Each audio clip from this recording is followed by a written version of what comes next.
ज्यावेळी नरेंद्र मोदी इथे येऊन गेले त्यानंतर या मंदिराची प्रसिद्धी खूप जास्त वाढली। मात्र हे मंदिर डॉक्टर बाबासाहेब आंबेडकरांमुळे सुद्धा तितकंच प्रसिद्ध आहे, कारण इथे घडला होता अस्पृश्य लोकांसाठी मंदिरात प्रवेश मिळावा म्हणून सत्याग्रह, आणि त्यामुळेच या मंदिराची रचना आणि या मंदिराचं महत्त्व खूप जास्त आहे। आणि प्रभू रामचंद्रांनी या ठिकाणी आपल्या वनवासाच्या काळामध्ये वास्तव्य केलं होतं, त्यामुळेच हे मंदिर खूप जास्त महत्त्वाचं आहे।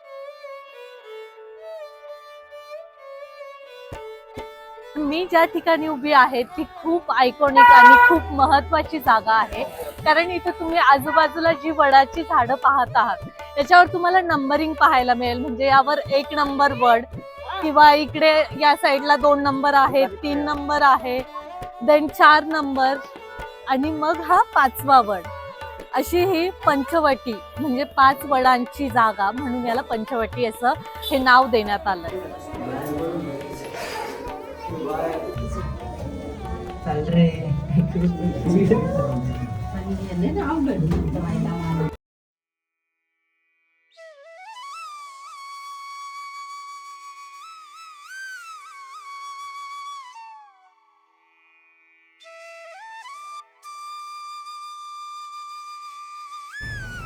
दादा, गाडी पार्किंगला जागा कुठं आहे? Yes, thank you. तर मंडळी नमस्कार, आता आपण चाललोय काळाराम मंदिराकडे, आणि हा पंचवटीचा परिसर आहे। गाडी पार्क केली आहे आणि आज आपण नाशिकमधलं सगळ्यात सुंदर आणि सगळ्यात प्रसिद्ध असं ठिकाण एक्सप्लोर करतोय, पंचवटी।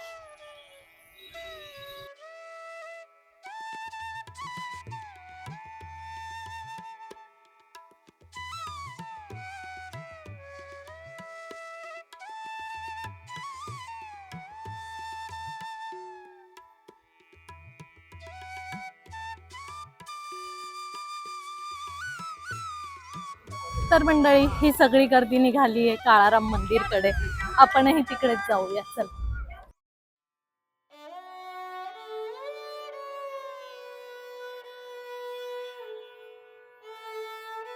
तर मंडळी काळाराम मंदिरात आता आपण जाऊया आणि आतमध्ये कशी काळ्या पाषाणातली मूर्ती आहे ती पाहायची, चला।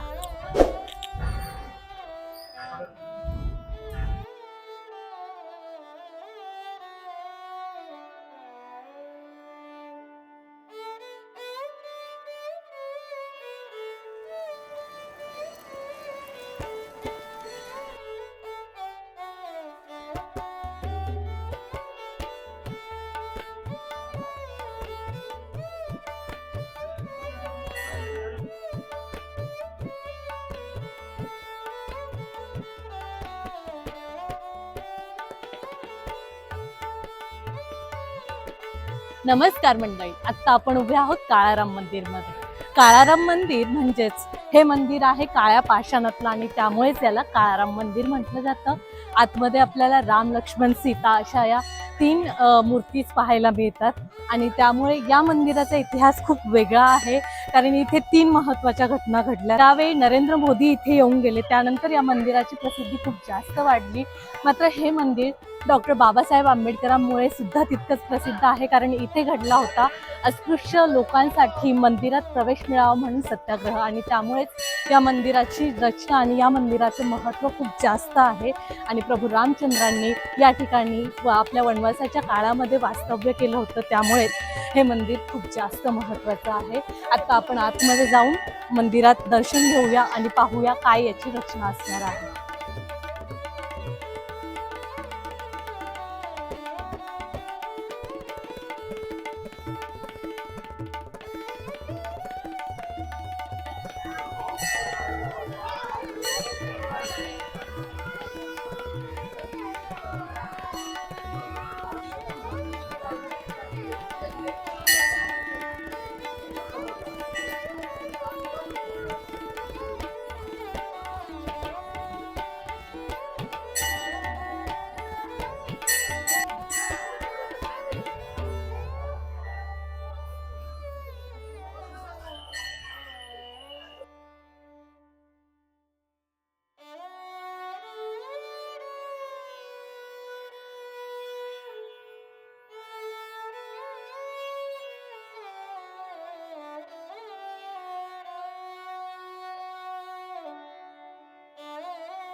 विठ्ठल आहे, जय श्रीराम आहे, सीता माता आहे, और कोण आहे? लक्ष्मण आहे ना, आणि माझी आहे आणि राम.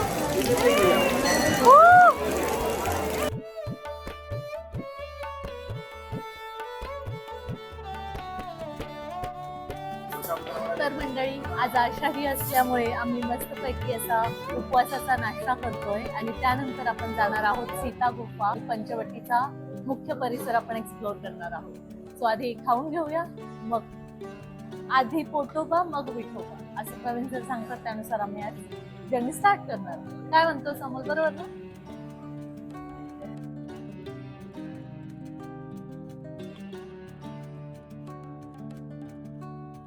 नमस्कार मंडळी, आज आपण आलो आहोत पंचवटीमध्ये. तर तुम्हाला प्रश्न पडला असेल पंचवटी हे नाव कशामुळे पडलं. तर मी ज्या ठिकाणी उभी आहे ती खूप आयकॉनिक आणि खूप महत्वाची जागा आहे. कारण इथे तुम्ही आजूबाजूला जी वडाची झाडं पाहत आहात त्याच्यावर तुम्हाला नंबरिंग पाहायला मिळेल. म्हणजे यावर 1 नंबर वड, किंवा इकडे या साईडला 2 नंबर आहे, 3 नंबर आहे, देन 4 नंबर, आणि मग हा 5वा वड. अशी ही पंचवटी म्हणजे 5 वडांची जागा, म्हणून याला पंचवटी असं हे नाव देण्यात आलंय. त्याच्यामुळे हे ठिकाण खूप जास्त प्रसिद्ध आहे. आता आपण जाणार आहोत सीतेच्या गुफेमध्ये. सो सीतेच्या गुफेमध्ये काय पाहायला मिळणार आहे, नेमकं तिथली रचना काय असणार आहे ती आज एक्सप्लोर करणार आहोत. आणि पंचवटी ही रामायणाच्या दृष्टीने किती महत्वाचं ठिकाण आहे ते सुद्धा पाहणार आहोत. चला.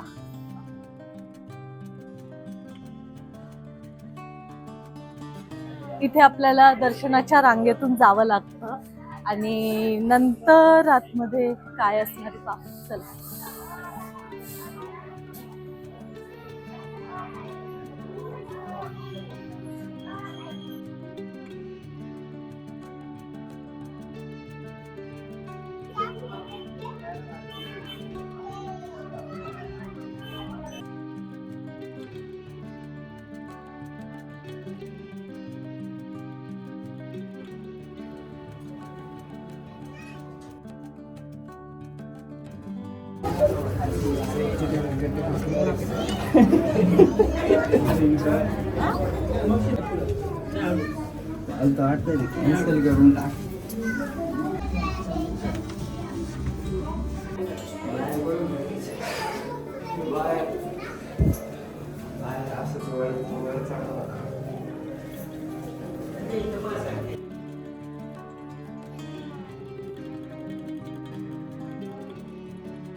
तर मंडळी, अशा प्रकारे आतमध्ये जाऊन आपण सीता गुफेचं दर्शन घेतलं. आतमध्ये आपल्याला सीता, राम, लक्ष्मण यांची मूर्ती काळ्या पाषाणातली मूर्ती पाहायला मिळते. आणि त्यानंतर कासव असेल किंवा महादेवाची पिंड असेल, अशा सुंदर काळ्या पाषाणातल्या मूर्ती पाहायला मिळतात. आतमध्ये आपल्याला जाण्याचा रस्ता खूप इंटरेस्टिंग आहे. गुफा आहे आतमध्ये आणि त्या गुफेतून आपल्याला छोट्याशा जावं लागतं. आणि अनुभव एकंदरीत खूप सुंदर होता. इथे येत असेल पंचवटीत तर ही जागा मिस करू नका.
तर मंडळी, अशा प्रकारे नाशिकच्या ढोलने केलेल्या जंगी स्वागतात आम्ही हरवून तर गेलोच, मात्र नाशकात कामासाठी आलो आणि नाशिकचीच झालो, हा होलसम अनुभव आम्हाला इथे आला.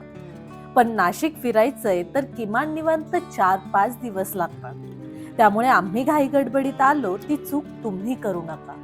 प्लॅन करत असाल तर छान नाशिकच्या ठिकाणांसह इथली हवा सुद्धा अनुभवा. मी चॅलेंज करते, तुम्ही रिफ्रेश होऊनच जाल. आणि माझा या आधीचा गोंदेश्वर मंदिराचा ब्लॉग पाहिला नसेल तर नक्की पहा, तुम्हाला नक्की आवडेल. आणि अशाच भटकंतीच्या ब्लॉगसाठी चॅनलला सबस्क्राईब करायला विसरू नका. Stay tune and thank you so much for watching.